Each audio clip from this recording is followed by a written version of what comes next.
Have you ever tasted a coffee float? It's a breathtaking fusion of dessert and drink that will blow your mind.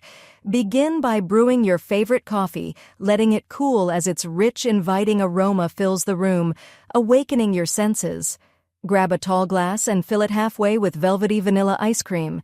Imagine that creamy delight slowly melting into the warm, dark coffee.